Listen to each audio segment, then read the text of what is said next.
Tatanim kami. Magsasaka. Yun, doon. Malayo na sa pinagtataniman namin. Kung saan siya nakakarating. Oh. Right. Hindi naman na namin sakop ito. Sinasakop niya rin. Isos. Ng Yusef. Oh. Oh.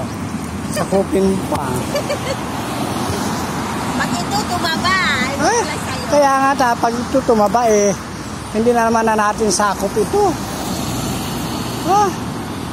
Ay, sinasakop nga ang Philippines Sakopin.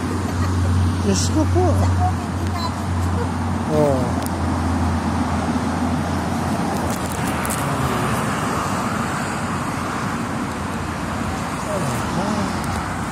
Sinasakop niya na rin. Kala ko kung saan niya ilalagay lupa Ayun pa.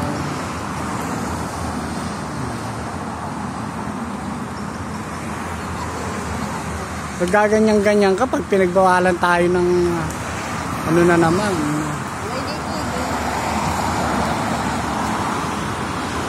Alam mo naman yung mga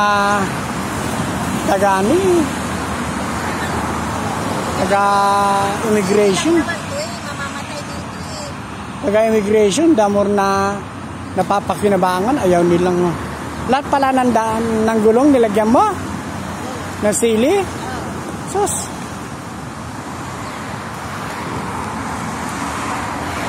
Lahat nilagyan ng sili, ayun pa Yung mga sili doon na binhi ko yung tinanim mo dyan, no? So, di ba yung binigay mong paso? Oo.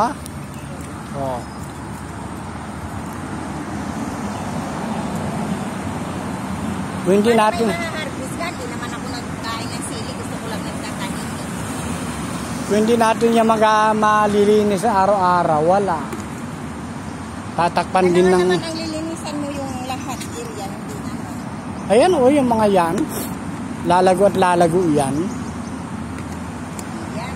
Paglago natin na bibisita. Dami Puro sili.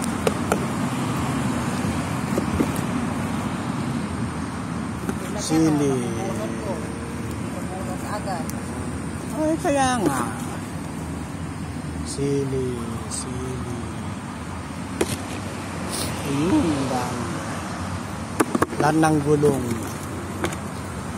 May gulong kayo sa bahay, tataniman niya rin. Mga kuyo to, di ba? Yan pang sa pigsa. Shababu.